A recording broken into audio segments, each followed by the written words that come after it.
My dear students, बेटा हमने आपको अब तक परफेक्ट स्क्वायर का प्राइम फैक्टराइज मेथड से और लॉन्ग डिवीजन मेथड से स्क्वायर रूट फाइंड करना सिखाया था। और अब हम सिखाएंगे आपको किसी भी नंबर का स्क्वायर रूट फाइंड करना। ज़रूरी नहीं है कि वह नंबर परफेक्ट स्क्वायर हो, इसीलिए आज हमने नाम दिया है to find the square root of any number. Suppose that कि हमारे पास कोई नंबर है 2534। अब इसका स्क्वायर रूट कैसे फाइंड करेंगे, आप ध्यान से देखें। हमें इसका स्क्वायर रूट फाइंड करना है। हम इसे लिख लेंगे 2534, जैसे हम वहाँ करते थे बिल्कुल वैसे ही करेंगे। और यहाँ पेयर बनाएंगे आप राइट टू लेफ्ट। डेसिमल के बाद कम से कम एक पेयर और बना लीजिए जीरो का। अब देखिए हमारे पास 5 5 जा 25 होता है और 4 4 जा 16 और 6 6 जा 36 होता है, तो 5 5 से चला जाएगा। 5 5 जा 25 हो जाएगा। और जब हम इसको माइनस करते हैं जीरो हो जाएगा, एक साथ पेयर उतार लेंगे हम 34। इस प्लस 5 को जो यहाँ पे होता है उसी को हम यहाँ प्लस कर देते हैं। 5 + 5 हो जाएगा आपका 10। अब आप ध्यान से ये देखें कि अब यहाँ पर हम कोई वैल्यू पुट करेंगे, रिमाइंडर या कुछ भी नहीं बचा, जीरो बचा था। अब हम यहाँ वैल्यू पुट करेंगे तो ये तो इससे ज़्यादा हो जाएगी। इसका मतलब ये हुआ कि हमको एक पेयर और उतारना पड़ेगा। उसके लिए हमें यहाँ जीरो लगाना होगा। एक साथ दो पेयर लगाएंगे तो हमें बीच में जीरो रखना पड़ेगा। और डेसिमल के बाद की पेयर उतारने के लिए हमें यहाँ पर भी डेसिमल लगाना पड़ेगा। उसके बाद ही हम ये पेयर उतार सकते हैं। उसके बाद आप ध्यान से देखिए, अब हम क्या करें कि ये डिवाइड हो जाए। देखिए 10 3 जा 3 टाइम्स जा सकता है। 3 हम यहाँ रख देते हैं और 3 हम यहाँ रख देते हैं।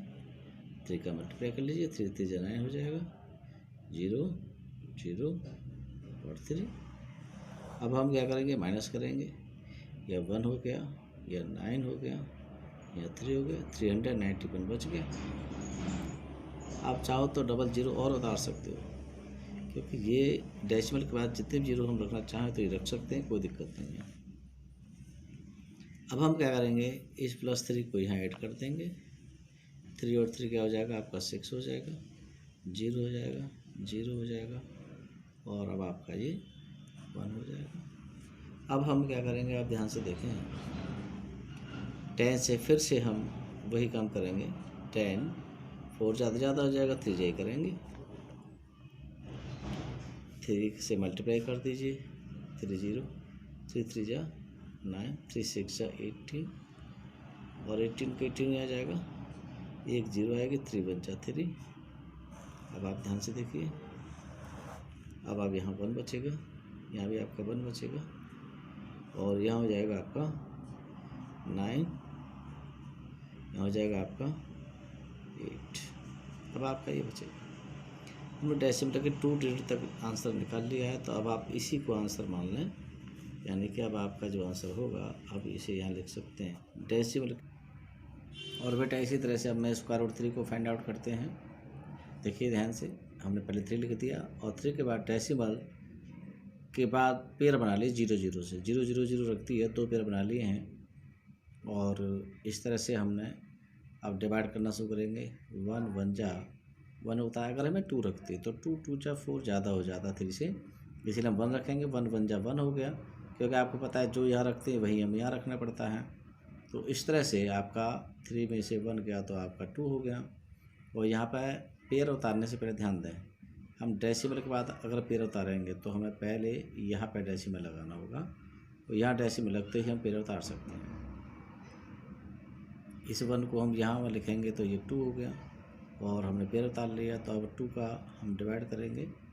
देखिए हमने 29 रख के देखो, यहाँ पे हो जाएगा 9, तो यहाँ भी 9 रख के देखो, तो 29 × 9 करके देखो। अगर ये 200 से ज़्यादा गया है तो 28 करके देखो। 28 × 8 करके देखो। अगर ये भी 200 से ज़्यादा जा रहा है तो फिर 27 × 27 करके देखो। ये 1 ये 200 से कम जा रहा है 189, तो आप ध्यान से देखें। अब 7 यहाँ रखेंगे, 7 यहाँ रखेंगे, 7 का मल्टीप्लाई करके देखा 27 में, तो 189 आ गया। अब जो रिमाइंडर बचा 200 में से 189 माइनस गया, तो ये आपका 11 बच गया। अब आपने फिर से डबल जीरो उतार लिया, ये उतार लिया, और इस 7 को हम यहाँ +7 करेंगे तो ये 34 हो गया। फिर 3 से डिवाइड आप 11 करके देखिए, 3 3 9 होता है, तो आप 3 यहाँ रख दीजिए, आप 3 यहाँ रख दीजिए। फिर इस 3 का मल्टीप्लाई इस 3 43 में कीजिए, तो यह आका बन जाएगा 1029। फिर 1100 में से 1029 को माइनस कीजिए, तो ये हो जाएगा 7 1, और फिर एक पेयर आप और उतार सकते हैं। और अब आप ध्यान से देखें, यह आपका 3 का डिवाइड 7 करके देखिए, 3 2 6, इसका मतलब ये हुआ कि आप 2 यहाँ रख दें और 2 यहाँ रख दें, फिर इस 2 का मल्टीप्लाई इस पूरे पर करें, तो आपका आता 6924, बचेगा आपका 176। इस तरह से √3 की वैल्यू जो निकल के आई है, तो √3 की वैल्यू निकल कर आई है 1.732, यही आपका आंसर हो जाएगा। और इसी क्रम में मैं अब एक और लेता हूँ, √11। देखिए √11 कैसे निकालेंगे, आप लोग ध्यान से देखेंगे इसको। हमने 11 तो यहाँ रख दिया, और डेसिमल के बाद आप पेयर भी बना लें, कम से कम 2 पेयर बना लें, आप 3 पेयर भी बना सकते हो, आपकी मर्जी है। और आप ऐसे करिए। अब देखिए 4 4 जा 16 ज़्यादा हो जाएगा, 3 3 जा 9 तो ठीक है, 3 3 जा 9 हो जाएगा। आपका 11 में से 9 गया तो 2 बचेगा। डेसिमल लगाने के बाद ही पेयर उतार सकते हो। और आप इस 3 को यहाँ प्लस करेंगे, तो ये हो जाएगा 3 + 3 आपका 6 हो जाएगा। और 6 3 जा 18 होता है, इसका मतलब ये हुआ कि हम यहाँ पर 3 रख सकते हैं और 3 यहाँ भी रख सकते हैं। 3 का मल्टीप्लाई 63 में करेंगे तो 3 3 जा 9 आ जाएगा, 3 6 जा 18 आ जाएगा, 189 आएगा। और अब आप देखिए ध्यान से, इनको माइनस कर दीजिए, यहाँ पे 1 हो जाएगा, यहाँ पे भी आपका 1 हो जाएगा, और इस 3 को भी यहाँ प्लस करेंगे, 3 और 3 हो जाएगा आपका 6, और ये 6 हो जाएगा।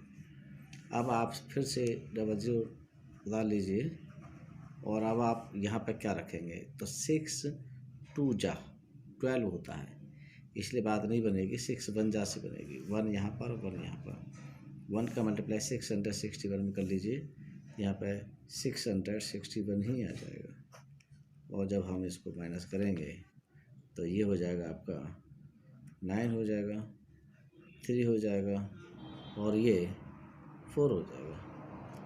अब आप देखिए, फिर से हम एक डबल जीरो उतार लेंगे,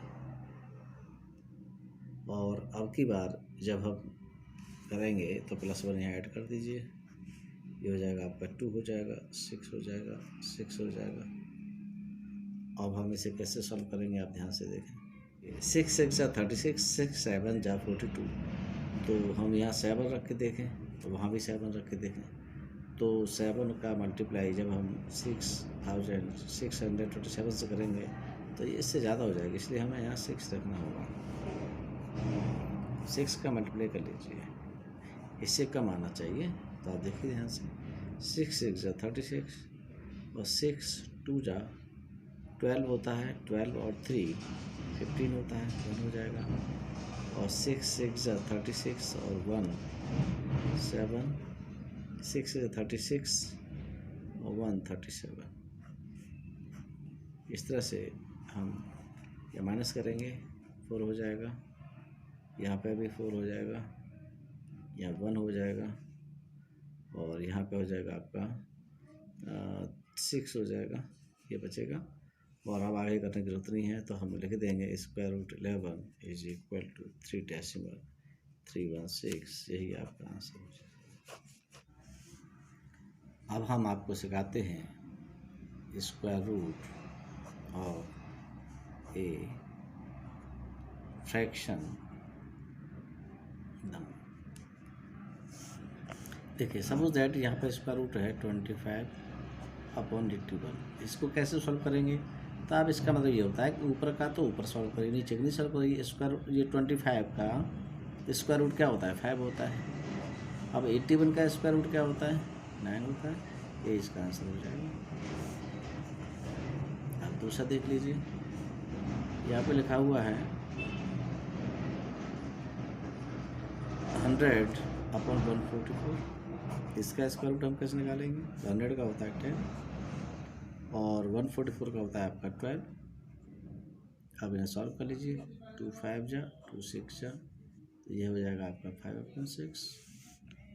आप तीसरा क्वेश्चन चेक कर लीजिए, स्क्वायर रूट 121 और 169, स्क्वायर रूट 121 का कितना हो जाएगा 11, स्क्वायर रूट 169 कितना हो जाएगा 30।